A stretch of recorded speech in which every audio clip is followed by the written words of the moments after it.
Bismillahirrahmanirrahim. Assalamualaikum warahmatullahi wabarakatuh. Innal hamdalillah wassalatu wassalamu ala Rasulillah. Subhanaka la ilma lana illa ma 'allamtana innaka antal alimul hakim. Wala hawla wala quwwata illa billahil aliyyil azim. اللهم لا سهل إلا ما جعلته سهلا وأنت تجعل الصعب والهزن إذا شئت ربي سهلا ربي يسر ولا تعسر يا كريم ربي يسر ولا تعسر يا كريم ربي يسر ولا تعسر يا كريم ربي تمم بالخير أما بعد. Sambung masih kepada bab berkenaan dengan hak jiran. Hak jiran maksudnya tanggungjawab kita kepada jiran kita. Masuk pada hadis Abu Hurairah radhiyallahu an berkata, Rasulullah sallallahu alaihi wasallam bersabda, Ya Aba Hurairah, kun wari'an takun a'budan nas wa kun qani'an takun ashkaran nas wa ahibba linnas ma tuhibbu li nafsik takun mu'minan wa ahsan mujawarah man jawaraka takun musliman wa aqil dhahik fa inna kathrata dhahik tumitul qalb atau kama qala sallallahu alaihi wa alihi wasallam. Wahai Abu Hurairah, kata Nabi, jadilah engkau seorang yang wara', yakni menjauhi perkara-perkara yang haram maupun syubhah.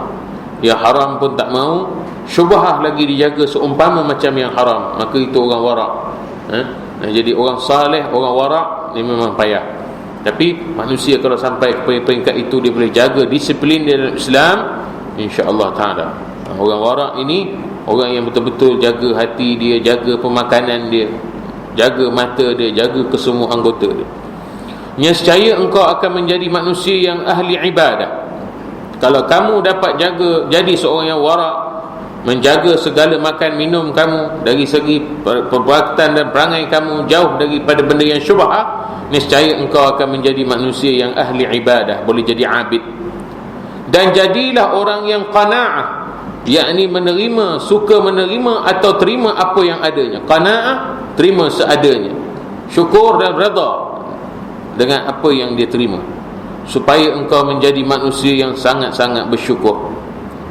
Dan sukalah kepada sesama manusia apa yang engkau suka untuk diri engkau. Buat baik kepada manusia seperti mana kita mahu orang buat baik kepada diri kita. Nescaya engkau akan menjadi mukmin yang sebenar-benar, kata Nabi. Dan perbaikilah hubungan dengan jiranmu, nescaya engkau menjadi orang muslim yang benar-benar. Dan kurangilah gelak tawamu, kerana banyak gelak itu mematikan hatimu. Itu kata-kata hikam daripada Nabi sallallahu alaihi wasallam. Hadis Rasulullah, Nabi kata apa? Jaga syubhah, kamu akan jadi abid yang terbaik. Dalam banyak-banyak ahli ibadah, dalam banyak-banyak abid yang the best, abid yang terbaik ialah abid yang boleh menjaga diri dia daripada segala yang syubhah. Abid yang betul-betul terang suci hati dia. Yang haram dia tak makan, yang syubhah lagi dia tak mau. Macam kita sebut Syekh Abdul Qadir Jilani, bagaimana dia jaga yang haram pun tak makan, syubhah jauh sekali. Satu hari Syekh Abdul Qadir Jilani dia berjalan tengah-tengah panas, dia berteduh di sebuah kebun. Tiba-tiba tuan yang punya kebun tu datang pada Syekh Abdul Qadir Jilani. Dia kata, tuan, saya hadiahkan tuan ni buah, makanlah. Buah tu macam buah temikai, lebih kurang begitulah. Orang ni tanam buah temikai dekat kebun dia. Maka dihadiahkan pada Syekh. Sebab tengah-tengah panas, Syekh berjalan, makanlah Syekh, ni buah saya hadiahkan. Syekh Abdul Qadir Jilani dia terima hadiah orang itu, dia pegang saja buah temikai, kita kata begitu, buah yang berair lah, waktu orang panas suka makan sangat. Dia pegang saja, dia bagi balik. Orang tu tanya, tuan, Kenapa tuan? Ni buah siapa punya? Dia tanya. Maka tuan yang punya kebun, dia kata, saya punya tuan. Saya yang tanam, saya yang jaga, saya yang tuai, saya yang baja dia, saya punya kebun, saya punya tanah. Tak apa. Dulu benih kamu dapat dekat mana? Syekh Abdul Qadir Jilani, Sultanul Awliya. Sultanul Awliya. Mana kamu dapat benih? Oh, benih dia tu tuan, dulu ada tali air depan kebun saya ni, dia macam sungai begitu. Ada buah temikai yang hanyut, saya ambil dia, saya makan, rasa dia manis, saya simpan biji dia, saya tanam. Syekh Abdul Qadir Jilani tak makan benda tu. Sedangkan pada fiqah, benda yang hanyut ni tuan, pada fiqah dia luqata, barang yang kita kata tercicir, barang ceceran. Barang ceceran ini, kalau barang itu barang luqata yang mafqud, barang yang luput, barang yang boleh rosak, halal untuk makan. Tapi orang yang wara', dia tak makan. Orang yang jaga syubhat, dia tak makan. Dia tak akan makan. Tu Nabi SAW berjalan dengan para sahabat, jumpa ada makanan yang tertinggal di tengah-tengah perjalanan. Ada orang tercecir makanan. Nabi kata apa? Kalaulah aku tidak bimbang makanan ini barang sarakah, nescaya aku makan. Mana Nabi sendiri orang yang menjaga betul makan, tapi sahabat lain pun betul. Pasal benda tu benda rosak. Boleh kita terus makan, tapi kalau tuan dia datang, kita kena ganti. Tapi kalau tuan dia tak datang-datang, maka tidak timbul sebarang masalah. Itu kaedah dalam barang luqata, barang ceceran, barang yang bersepah, barang yang berterabur. Jangan ambil atas pokok, itu bukan luqata. Bukan kita gegar pokok orang, itu bukan luqata. Kita tahu tuan masuk kebun orang, pergi kutip buah yang dia jatuh, itu bukan luqata. Itu tanah persendirian, itu soal lain. Ini soal yang dicerita ni tadi, buah yang hanyut dekat sungai. Tapi Syekh Abdul Qadir Jilani tak makan benda tu. Sampai macam itu sekali tuan. Tuan bayang, tuan boleh bayangkan tidak bagaimana hati dia. Tuan boleh bayang bagaimana rohani dia. Tuan boleh bayang bagaimana spiritual dia. Cukup hebat. Sultanul Awliya. Dan satu ketika juga satu riwayat menyatakan Syekh Abdul Qadir Jilani pernah jalan. Dia berjalan satu tempat tengah panas, dia haus sangat, dia ada macam tali air. Macam kita sawah ada tepi tali air begitu. Dia singgah nak minum air. Tapi bila singgah saja, dia duduk situ berehat nak minum air, tapi tengok tali air itu ada kesan macam orang gali. Di kiri kanan tali air itu, maknanya tali air itu bukan tali air semula jadi. Tali air orang buat. Maka dia tinggalkan dalam keadaan dia dahaga, dia tak minum air itu. Kenapa? Bila ada orang gali, maknanya ada tuan yang ampunya. Dia tak usik, dia tak makan. Allahu Akbar. Macam itu sekali orang warak nak jaga makan dia, nak jaga hati dia. Yang haram memang tak makan, yang syubhah pun dia jauhkan daripada dia. Haram jauh sekali, syubhah pun dia jaga, dia tak usik langsung-langsung. Nescaya engkau akan menjadi ahli ibadah yang cukup hebat. Engkau akan jadi abid, kata Nabi, yang cukup hebat. Abid yang paling tinggi, abid yang paling hebat, bila mana abid itu orang yang warak, orang yang boleh jaga diri dia daripada yang syubhah. Kita hari ni nak jaga diri syubhah macam mana tuan? Kita makan pun kadang-kadang kita tak tentu lagi pada mana datang. Sebab makan semua dah siap, semua dah paket-paket, semua dah bungkus-bungkus. Kita tahu kita makan je. Kita tak tahu ayam sembelih macam mana pun kita tak tahu. Daging kita import ni kita pun tak tahu. Yang kita tahu ada sertifikat halal. Itu sahaja pegangan kita. Fiqh dari segi fiqh tak ada masalah. Benda tu ada cop halal, tak ada masalah. Tapi orang yang ahli ibadah, abid, orang yang wara', dia cukup jaga. Dia tak akan makan benda selagi mana hati dia tak pasti datang daripada mana benda tu. Kita hari ni apa bungkus, apa mantap, datang daripada mana, apa sajalah. Fast food ni, apa nama, kadang-kadang makan-makan kita tak kira, kita tak peduli sangat, kita tak ambil kira sangat. Kadang apa-apa benda yang ada dekat pasaran pun kita lebih kurang lah. Kita tak tahu kadang coklat tu datang dari mana, kita tak ambil kira kadang daripada mana dibuat benda tu, minyak datang daripada mana dan sebagainya. Orang syubhah, orang yang jaga syubhah, memang dia tak makan. Tambah hari ni yang dalam pasaran yang minyak recycle tu, minyak recycle. Kita kalau pergi kedai, kita nak yang murah, kita ambil yang packing-packing tu kan, recycle. Ada minyak yang recycle, yang orang dah pakai, dia kumpul balik, dia tapis balik dan dijual semula. Minyak yang pakai kali kedua dan ketiga. Kalau kita hati orang yang warak, kita pilih harga murah ke kita pilih yang bersih, yang suci? Fiqh, mungkin dia kata tak tahu, kita tak tahu minyak daripada mana, boleh hantamlah. Tapi orang yang jaga syubhah, dia warak, dia jaga benda-benda macam tu, tahu tak minyak tu datang dari mana, dapat tak kita pasti minyak dari mana. Yang paling kita boleh pastilah minyak ni datang daripada dapur-dapur hotel yang paling banyak pakai minyak. Dia boleh kutip, tuan-tuan boleh pasti ke semua dapur hotel hanya menghidangkan makanan yang halal? Minyak itu recycle balik. Sebenarnya macam ini, kadang orang warak, dia jaga sungguh-sungguh hati dia.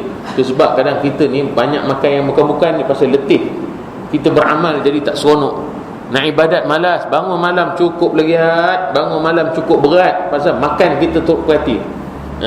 Manusia ni tengok apa yang dia makan, kata Nabi SAW. Tengok apa yang kita masuk dalam mulut kita. Ini yang paling penting, ni yang paling kita apa namanya, kita titik beratkan. Menyebabkan kita zikir malas, zikir lalai, salat pun tidak khusyuk, nak ibadah pun jadi lemah, letih, lesu badan. Ketahuilah, kadang-kadang kebiasaannya berlaku adalah kerana kesilapan makan yang kita masuk dalam mulut kita. Dan jadilah orang yang qanaah, yang reda bil qalil, reda dengan apa sahaja yang dia dapat. Jadi qanaah supaya engkau menjadi manusia yang sangat syukur, yang geti beriman kepada Allah Subhanahu wa taala, iman yang sungguh-sungguh, yang hatinya percaya dan iman kepada Allah Subhanahu wa taala.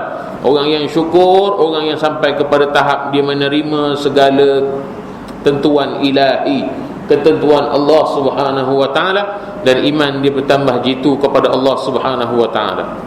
Qanaah, terima saja apa yang dapat.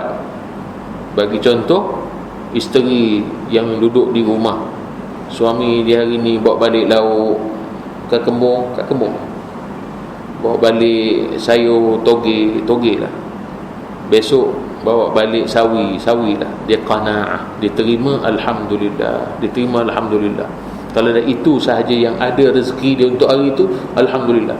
Suami pun balik rumah, buka tun saji, tengok itu je makan yang ada, ikan goreng. Semalam ikan goreng, hari ni pun ikan goreng.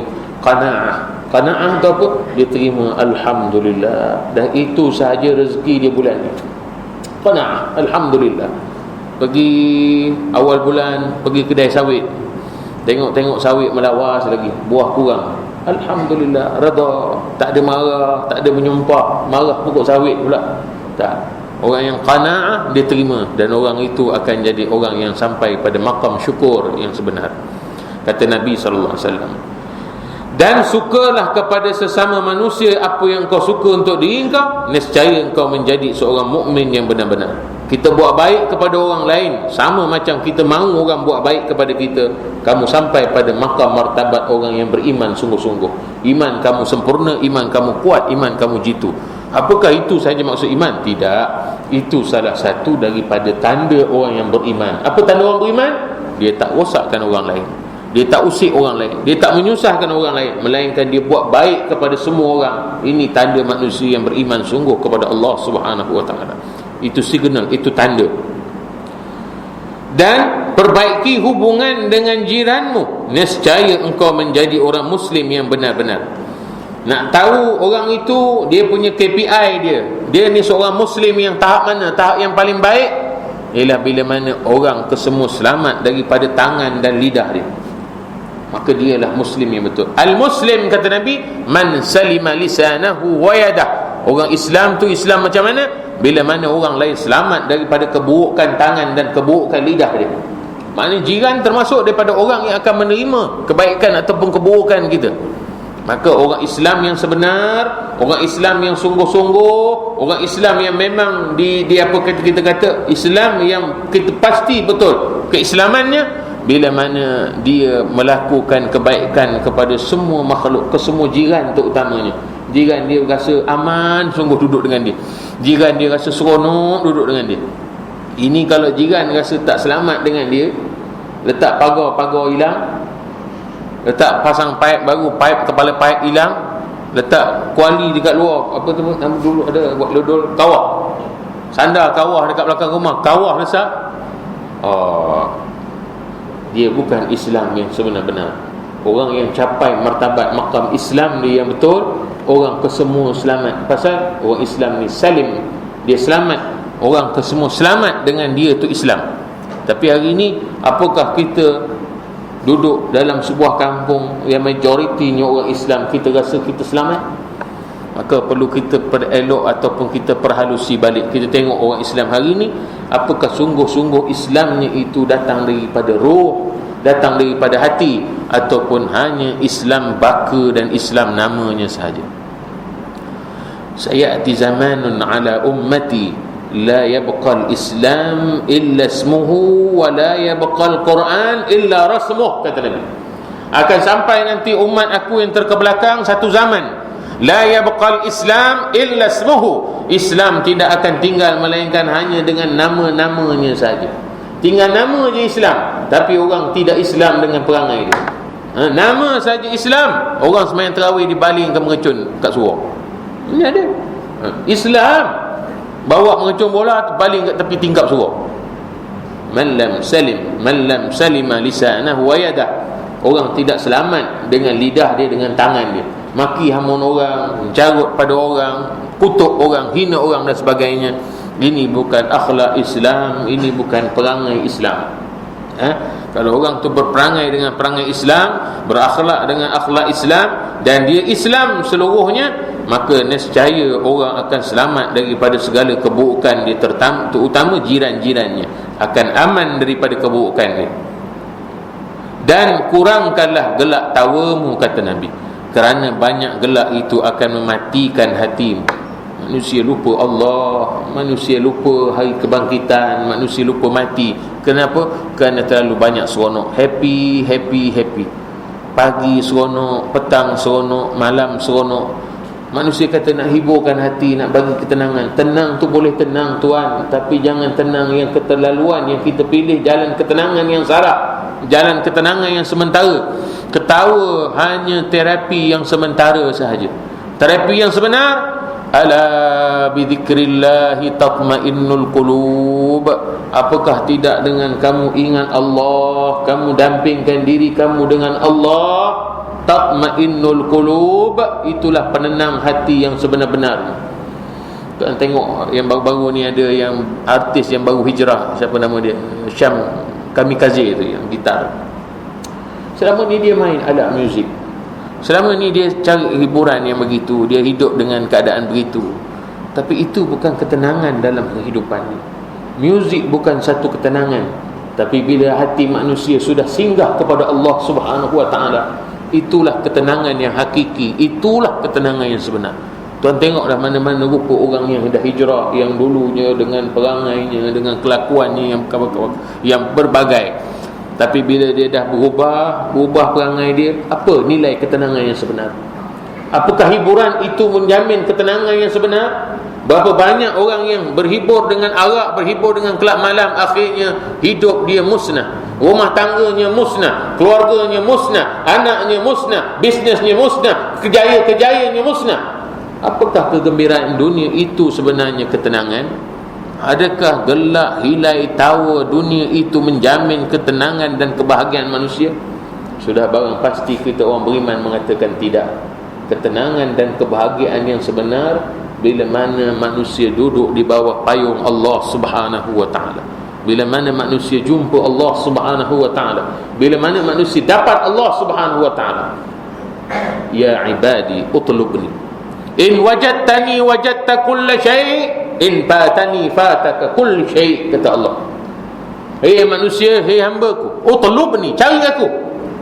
In wajadtani wajadta kull syai', kalau kamu jumpa aku, kalau kamu sampai kepada makrifat, pengenalan dengan aku yang sebenar, sampai kepada keimanan dengan aku, iman yang sebenar-benar, wajadta kull syai', kamu akan dapat semua sekali. Ketenangan, keindahan, apa sahaja milik Allah Subhanahu wa ta'ala adalah milik kamu. In fatani, kalau kamu hilang aku, kamu tak jumpa aku, kamu tak cari aku, fataka kulli syai', kamu akan hilang segala-galanya. Kamu akan hilang segala-galanya. Biarlah dia kaya tara mana pun, dia banyak duit macam mana pun, dia mewah macam mana pun, dia tinggi macam mana pun, kalau dia tak jumpa Allah Subhanahu wa ta'ala. Tengok Qarun dengan kekayaan dia, tengok Fir'aun dengan kekuasaan dia, Tengok Haman dengan kehebatan dia, tengok Namrud, tengok kesemua manusia yang Allah Ta'ala gambarkan dalam Al-Quranul Karim. Apakah kemewahan dan ketinggian dan kehebatan menjamin keselamatan dia? Tidak. Nabi yang bajunya bertampung, Nabi yang sepatunya berjahit, Nabi yang hidupnya berlapar, Nabi yang pakaiannya hanya 2 pasang 2 helai. Itulah kekasih Allah Subhanahu wa ta'ala. Pada dialah ketenangan segala penghidupan, pada dialah ketenangan segala makhluk. Bukan kekayaan, bukan ukuran dunia yang menjadi ukuran kepada kemewahan dan kebahagiaan, tapi Allah, tapi iman, tapi Islam yang menjamin hati manusia itu bahagia sungguh-sungguh. Itu cara fikir kita orang Islam, itu cara fikir kita orang yang beriman. Maka kata Nabi, kurangkan gelak tawamu, hiburanmu, keseronokanmu, kerana banyak hiburan dan gelak tawa itu akan memusnahkan hatimu. Musnah hati ni maksud apa tuan? Hati itu akan jadi keras daripada mengingati Allah. Hati itu akan jadi keras daripada menitiskan air mata kerana takut kepada Allah. Hati itu akan keras daripada merasakan kelazatan beribadah kepada Allah. Hati itu menjadi keras daripada merasakan Allah Ta'ala begitu hampir dengan manusia. Firman Allah Ta'ala, wa'budullaha wa la tusyriku bihi syai'a wa bil walidaini ihsana wa bidhil qurba wal yatama wal masakin wal jari dhil qurba wal jari al junubi was sahibi bil jamb wa ibnis sabil.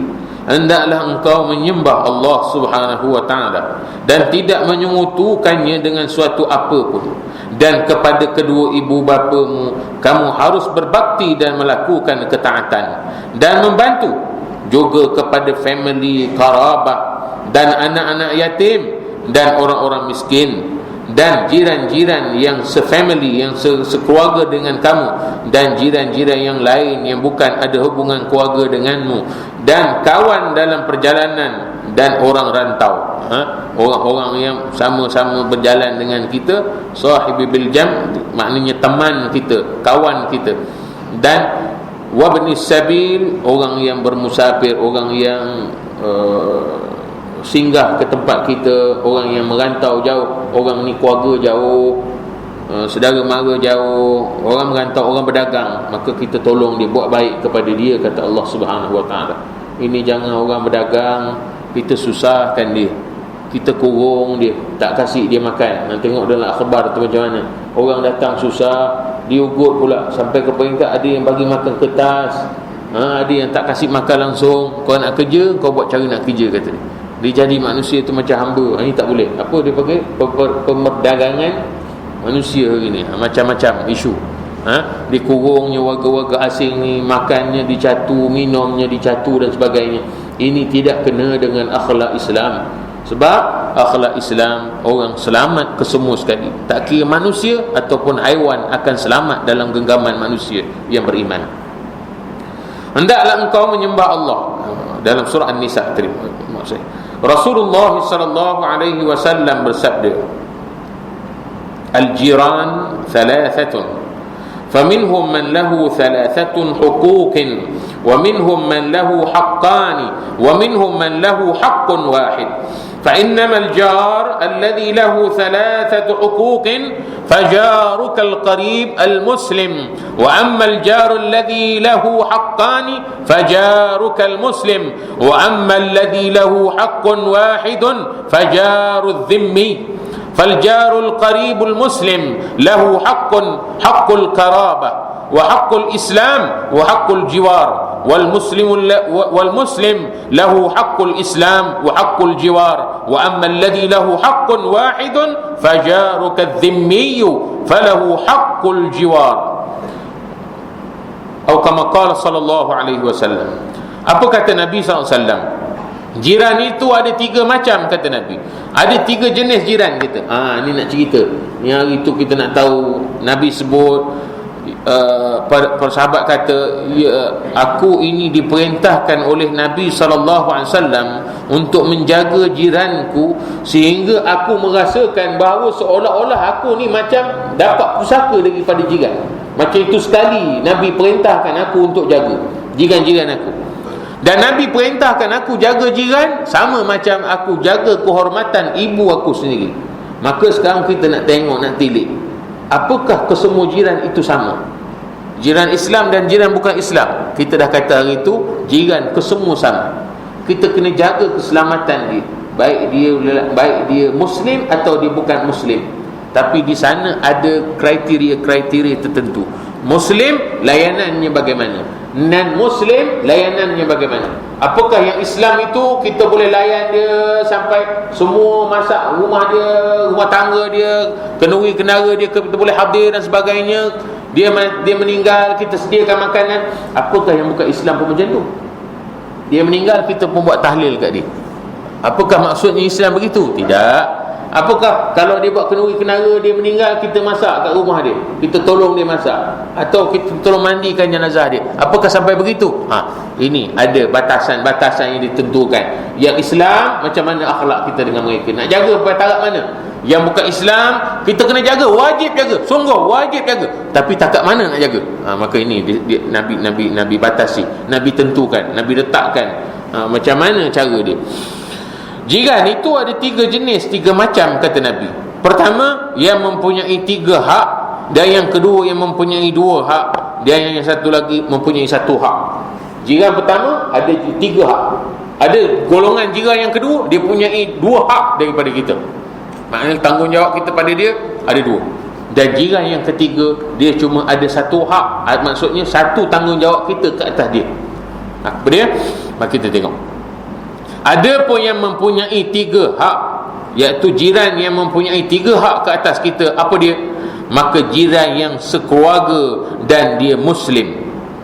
Ada pun yang mempunyai 2 hak, yang mempunyai 3 hak, iaitu maka jiran, dia tu jiran, dia jiran, lagi keturunan kita pula, sedarah sedaging dengan kita pula, dan dia pula seorang yang Muslim. So 3 kriteria dia. Dia jiran, dia keluarga, dia Muslim. So, 3 yang kata 3, yang kumpulan yang pertama yang ada 3 hak yang ni. Jiran, dia ahli keluarga kita, dan kebetulan dia Muslim. So, 3. Yang ada pun yang mempunyai 2 hak, maka jiran dan bukan keluarga, tetapi dia Islam. 2 hak. Dia jiran, hak sebagai jiran, dan dia hak sebagai seorang Muslim, tapi dia bukan sedarah sedaging dengan kita. 2. Yang ketiga, yang mempunyai 1 hak, maka jiran yang kafir, yang zimmi, orang yang kafir yang tidak mengganggu kaum muslimin, maknanya yang tidak memerangi orang Islam. Dia kafir, dia beramal dengan agama dia, dia tak usik orang Islam, dia tak bunuh orang Islam, dia tidak cuba merosakkan orang Islam, dia tak cuba memurtadkan orang Islam. Ini dipanggil zimmi. Kafir yang duduk bernaung mohon keamanan daripada sebuah negara Islam, yang bernaung dan berikat janji setia dengan sebuah negara Islam, itu dipanggil zimmi. 3 hak itu ialah hak keluarga, hak jiran, dan hak Islam. Yang dia kata 3 hak tadi apa? Hak sebagai jiran. Apa hak sebagai jiran? Kita jaga seperti mana kita jaga hak ibu kita, hak jiran. Yang kedua, hak keluarga. Apa hak keluarga? Dihubungi silaturahimnya selalu. Kita tanya khabar dia. Kalau yang jiran kita tu pak ngah kita, pak long kita, pak saudara kita kena selalu hubungi dia. Pergi ziarah waktu-waktu ada perlu, kita ziarah. Waktu kita ada kematian kenduri kenara, kita mesti ambil tahu lebih daripada orang lain. Maka ada hak jiran, iaitu kita jaga kehormatan dia seperti mana kita jaga ibu kita. Yang kedua, hak keluarga, iaitu kita hubungkan silaturahim, itu hak keluarga. Yang ketiga, dia ada hak sebagai seorang Islam. Apa hak orang Islam? Dia selamat daripada keburukan dan kejahatan kita. Dan hak yang kedua, hak dan 2 hak, iaitu hak jiran dan hak Islam. Orang yang tak ada kena mengena tali persaudaraan dengan kita, maka dia mempunyai hak sebagai jiran yang kita perlu jaga kehormatan dia, kehormatan ahli keluarga dia, sama macam kita jaga kehormatan ibu dan ayah kita. Dua, dia mempunyai hak sebagai seorang Islam. Apa hak seorang Islam? Kita bincang panjang lagi tuan, panjang. Apa hak orang Islam? Selamat dia daripada gangguan dan musibah kita. Sakit dia kita ziarahi, majlis dia kita kunjungi. Kalau dia jemput kita kena kunjung. Kita sebut hadis lagi tu, hadis yang Nabi SAW sebut, jika dia minta tolong kita kena tolong dia. Jika dia mati kita kena ziarah jenazah dia, iringi jenazah dia. Bila dia pergi kita kena jaga rumah dan anak-anak dia. Dan jangan kita ganggu dia dengan bau masakan kita. Itu jiran, hak jiran, sesama sekampung. Hak jiran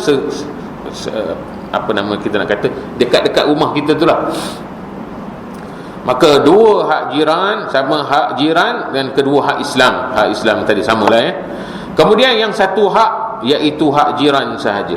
Yang punyai satu hak sebagai jiran sahaja, iaitu kita jaga keselamatan dia, kita jaga kehormatan dia, sama macam kita jaga ibu kita.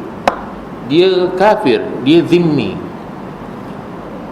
jaga kehormatan dia sama macam kita jaga kehormatan keluarga kita.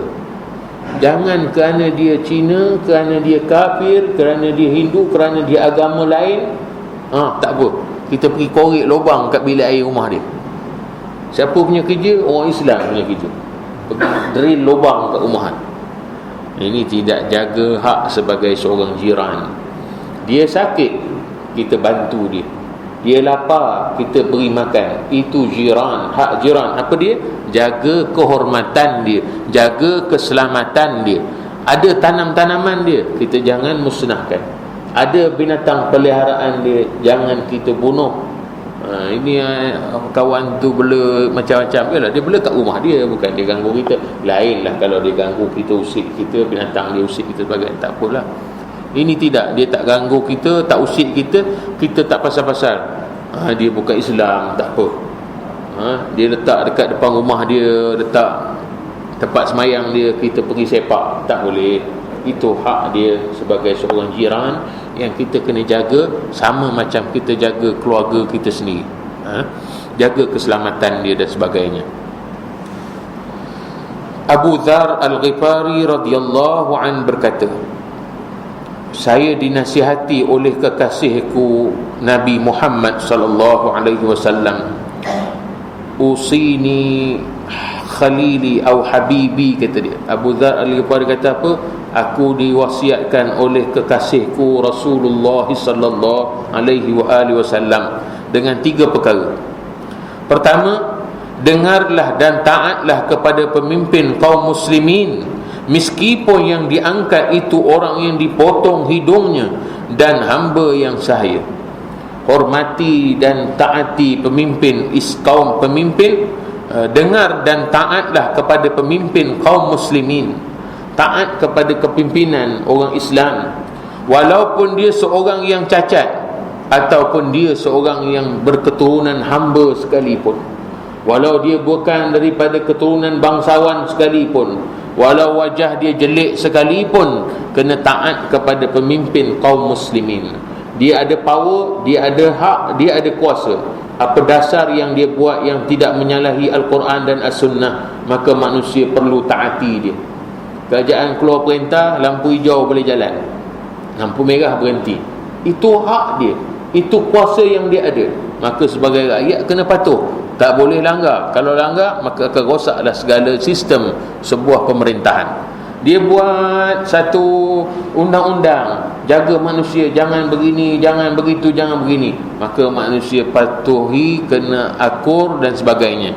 Dia kenakan, kalau orang lalu satu-satu tempat, kenakan teks, kenakan cukai, maka rakyat kena patuhi, kena taati. Itu hak dia sebagai seorang pemimpin kaum muslimin. Itu hak dia. Selagi mana dia tak bercanggah dengan Al-Quran dan As-Sunnah, maka kesemua rakyat wajib patuh dan taat kepada dia. Tidak kira dia siapa, tak kira background dia apa, tak kira dia daripada keturunan apa, maka kita perlu taati dan kita dengar segala arahan dan sebagainya. Bila dia arah cuti, cutilah. Bila dia arah kerja, kerjalah. Itu termasuk dalam perkara yang dibincangkan dalam permasalahan fiqh. Dua, jika kamu masak kuah, kata Nabi SAW, maka banyakkan kamu masak gulai, maka banyakkan kuahnya, dan perhatikan jiran-jiranmu, maka berikan kepada mereka. Kalau masak makanan, maka lebih-lebihkan sedikit kalau mampu, lebih-lebihkan sedikit kalau mampu, maka berikanlah kepada jiran-jiranmu. Nampak Nabi ajar, tuan-tuan. Nabi ajar satu persatu, walaupun benda tu kecil, tapi Nabi ajar nak jaga kerukunan, nak jaga keharmonian dalam masyarakat, terutamanya orang Islam. Tiga, sembahyanglah 5 waktu tepat pada waktunya. Itu 3 wasiat Nabi SAW pada Abu Dzar Al-Ghifari. Pertama, taat kepada pemimpin, pemerintah, walaupun dia seorang hamba, walaupun dia seorang yang cacat sekalipun, kamu taatlah dia. Yang kedua, kamu kalau masak, kamu lebih-lebihkanlah, bagilah kepada jiran-jiranmu. Jiran Nabi maksudkan tak kira di Islam walaupun ataupun bukan Islam. Nabi sendiri pagi-pagi pergi hantar makanan rumah orang Yahudi. Maka kita jangan kira di Islam tak Islam. Mentang-mentang dia bukan Islam, kita nak bagi hantar bekas pinggan kita, kita takut. Hantar bekas pinggan kita kan, tak apa dia buat kat pinggan kita, buat ni ditaruh daging-daging yang haram. Jangan fikir sampai begitu. Husnuzan, mesti sangka baik. Orang Islam, orang hatinya baik, fikirannya mesti baik. Bagilah. Jangan kita kata lah, mangkuk pinggan aku bersih-bersih, cari yang lama-lama yang tak pakai, yang dah sompek-sompek itu, bubuhkan kuah hantar. Jangan tuan. Kita raya buat ketupat, hantar. Kita buat rendang lebih, hantar. Pergi bagi dia. Demi Allah, Allah Ta'ala akan merahmati kita. Saya, mak saya duduk Umbai dulu kan. Kalau raya sampai hari ni, sampai sekarang, kalau raya ke semua jiran-jiran Umbai yang bukan Islam tu, semua dapat ketupat, dapat rendang. Bila raya macam ni dia 5 bertabur kat rumah. Anak dia mana Kuala Lumpur balik, hantar 5. Hantar. Ini akhlak Islam. Ini perangai orang Islam. Jangan kira kata bekas aku lah mak, hantar rumah dia ni sekarang dihirup, dia makan. La ilaha illallah. Hukum itu dihukumkan pada kadar yang paling hampir. Kalau kita nampak dalam rumah dia, kita hantar daging tadi, betul-betul dia tengah siang daging. Dia tengah siang daging yang nama dia daging khinzir itulah. Tangan dia basah-basah, pegang bekas kita, maka kita boleh hukumkan bekas kita tu najis mughalladhah. Tapi kalau tak nampak, benda yang tak nampak, maka hukumnya tidak ada dalam fiqh. Dia suci. Tuan nak hantar bekas kat rumah dia, dia hantar balik bekas tu kat rumah kita. Pakailah bekas tu macam biasa, tak ada apa-apa. Dia minum bekas dekat rumah kita, datang rumah kita, kita hidangkan air, kita boleh minum air dekat dia minum, maksud saya, maaf saya, dia datang rumah kita, kadang orang tak nak bagi cawan yang cantik-cantik, pergi cari cawan yang lama, kalau dia dah sudah minum, kita buang. Ini banyak dalam masyarakat kita. Jangan, Islam tak ajar macam itu. Bersih, mulut dia bersih, basuh macam mana kita basuh, macam kita basuh cawan rumah kita lah. Tak perlu nak pergi sertu cari tanah, tak. Islam tak suruh. Nampak Islam ajar kita macam mana? Kita ada kucing kan, ni saya kaitkan dengan hukum fiqh. Ada kucing, kita ada air mutlak, kurang daripada 2 kolam. Ni fiqh. Kurang daripada 2 kolam. Datang kucing, dia minum dalam air ni. Air ni nak kira mutlak ke nak kira mutanajjisah? Air masih mutlak ataupun air mutanajjis? Dalam fiqh, kalau kucing datang, dia minum dalam bekas kita air ni, dia jilat dalam bekas air kita, air ni masih dikira air yang mutlak, bukan mutanajjisah. Bila mana yang mutanajjisah? Bila mana kita nampak kucing ni kan, dia lari pop, dia dapat tangkap tikus kat dapur depan mata kita. Dia makan tikus tu, dia dah makan cukup-cukup, dia pergi dekat bekas kita, dia minum. Barulah air itu dihukumkan mutanajjisah. Dengan apa? Dengan nampak dan baru sekejap nampak. Kalau nampak, tapi bila nampak? Bulan lepas nampak. Kucing ni lah kucing, dia makan tikus. Ni lah kucing warna ni. Tapi bila? 30 hari lepas. Hari ni dia minum dalam bekas kita. Tetap air itu dikirakan hukumnya mutlak dalam Islam. Nampak? Nampak? Itu kaedah fiqh, kaedah Islam yang cukup mudah, cukup cantik Islam. Tapi kenapa kita ni jadi paranoid, jadi takut, jadi bimbang dan sebagainya? Tak ada benda tu semua. Baik. Kemudian yang ketiga, hendaklah kamu jaga semayang 5 waktu, kata Abu Dzar, wasiat Nabi SAW kepada Abu Dzar Al-Ghifari. Juga ada keterangan yang menyebut siapa yang mati sedang 3 dari jirannya rela padanya, maka diampunkan baginya. Ada keterangan yang sampai yang tidak boleh nak dihujahkan secara kokoh, tapi sampai cerita mengatakan bahawa kalaulah meninggal seorang, 3 daripada jiran dia redha, maksudnya menangis jiran dia, sedih jiran dia, dan rasa kekurangan bila dia meninggal. Dah tak ada Pak Haji ni, dah tak ada kawan kita ni, jiran dia menangis. 3 cukup. 3 daripada jiran dia merasakan kesedihan, bukan diupah jiran menangis. Tak, ni jiran sungguh-sungguh. Jangan ada kadang kalau macam bangsa lain tu, dia mati dia upah orang suruh menangis kan. Tak, ini sungguh-sungguh jiran tu memang rasa kehilangan sungguh kerana kebaikan orang itu. 3 jiran, maka Allah Ta'ala akan selamatkan dia dan diampunkan segala dosa dia. Maksudnya dia berlaku baik kepada jiran dia. Seorang datang kepada Nabi SAW mengadu kerana gangguan jirannya, maka Nabi bersabda kepadanya, jagalah dirimu, jangan mengganggu padanya, dan sabarlah atas gangguannya, dan cukup bagimu maut untuk memisahkan kamu berdua. Ada orang datang kepada Nabi SAW mengadukan hal perangai jiran dia yang tak elok, perangai jiran yang tak baik. Maka kata Nabi, sabar, jangan balas balik. Jiran buat tak baik kat kita, jangan balas. Dia buang sampah kat rumah kita, jangan kita pula pergi angkat sampah banyak-banyak buang atas rumah dia. Jangan. Cukuplah. Dia buat dekat kita, kata Nabi, sabar, dan jangan kita balas dengan keburukan pada dia. Dia balik mercun rumah kita, jangan pula kita beli mercun, dia balik mercun bola, kita beli mercun telur. Jangan balas. Cukuplah. Cukup, kata Nabi, kamu sabar dan kamu buat baik atas, dan cukup bagimu maut sebagai memisahkan kamu berdua. Biarlah mati, dia akan memisahkan antara kamu berdua. Maksudnya baik sampai mati, jangan buat jahat kat dia. Al-Hasanul Basri berkata, bukan yang bernama baik dalam kejiranan itu tidak mengganggu jiran, tetapi baik dalam kejiranan itu ialah sabar atas gangguan mereka. Bukan dikatakan kita ni sebagai jiran yang baik bila mana kita boleh buat baik pada jiran kita saja. Tak, ada atas lagi. Kata dia apa? Jiran yang baik bila mana dia boleh sabar dengan perangai jiran dia, barulah dinamakan jiran itu jiran yang hebat. Kita jiran baik, memanglah semua orang boleh buat baik. Cuba dapat jiran yang kepala masam ni, jenis kepala degil ni, kita boleh sabar dengan perangai dia, kita lah jiran yang baik pada ketika itu. Orang yang boleh sabar dengan perangai jiran dia. Macam saya pernah sebut dulu, Hasan Al-Basri, dia baik dengan jiran dia, bagus dengan jiran dia, hatta jiran dia masuk Islam dan ikut sama-sama Islam dengan dia. Jiran Hasan Al-Basri seorang Majusi.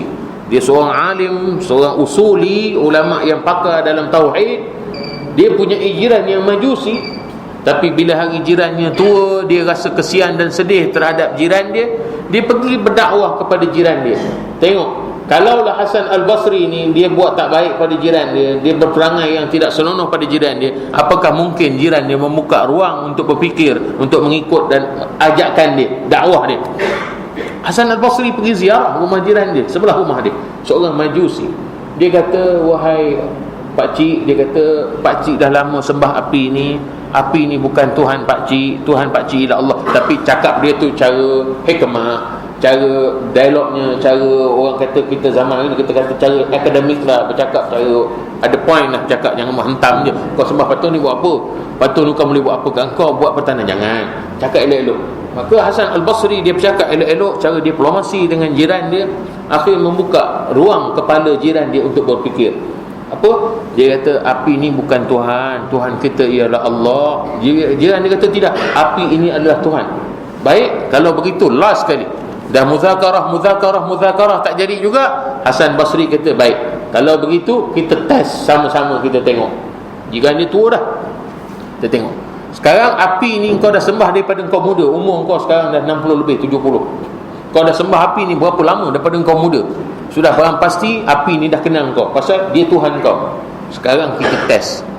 Kita sama-sama masukkan tangan dalam api ni. Kalau api ni betul Tuhan kau, dia tidak akan membinasakan kau. Api ini bukan Tuhan aku. Tuhan aku ialah Allah. Dia tidak boleh membinasakan aku melainkan dengan izin Allah, kata Hasan Al-Basri. Maka jika dia Majusi ni dah terhimpit, dah tersepit dengan hujah mengatakan api itu Tuhan yang menyelamatkan dia, menjaga dia, maka sekarang ni debat masuk sampai tangan dalam api. Maka jiran dia ni masuk dulu. Pasal Tuhan dia masuk dulu. Dia ulur tangan dia dalam api, kejap tu dia tarik balik. Tak tahan, dia kata panas. Tak boleh, tak boleh, panas. Maka Hasan Al-Basri pula masuk giliran dia. Dia ulurkan tangan dia dalam api tu. Dia ganggang tangan dia dalam api. Tangannya sedikit tidak terbakar dan dia tidak merasakan walaupun sedikit panas. Apa kata Hasan Basri? Api ini makhluk Allah. Dia tidak boleh membakar dan dia tidak boleh beri kesan panas melainkan izin Allah. Dia masuk tangan dia. Maka dia tarik balik. Maka Al-Majusi tadi, orang kafir yang Majusi yang menyembah api ni tadi, akhirnya masuk Islam pada Hasan Basri. Cuma satu dia minta.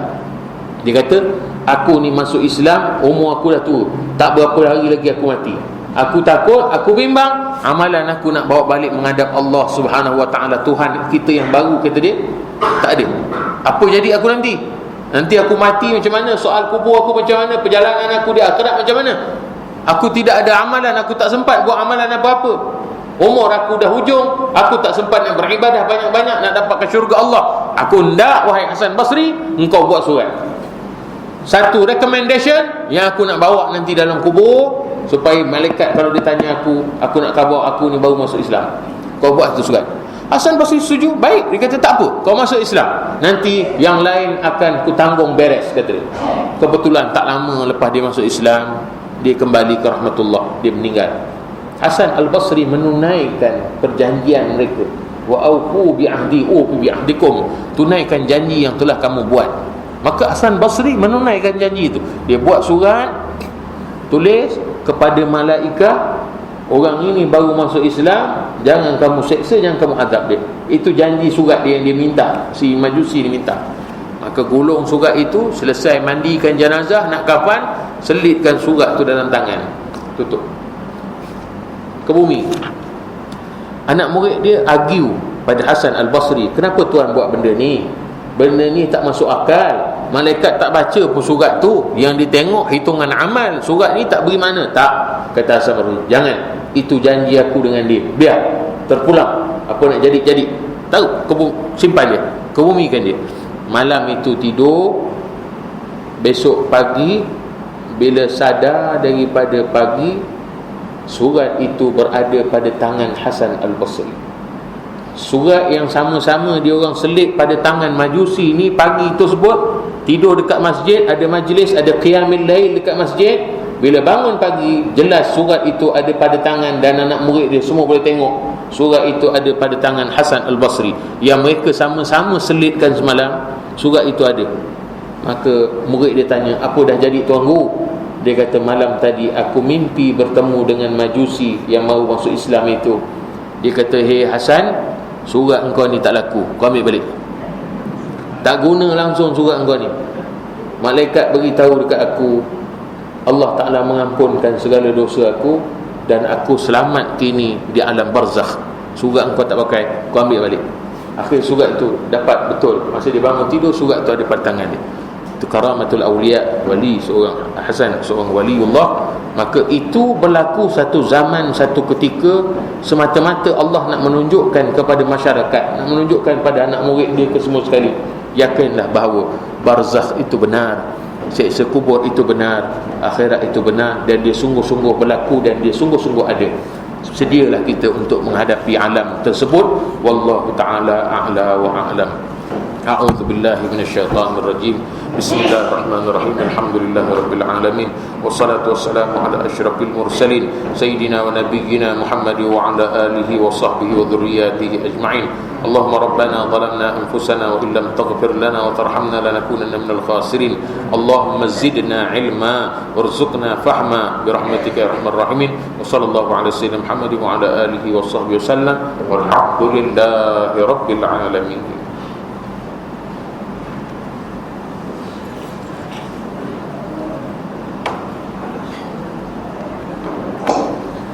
Terima kasih.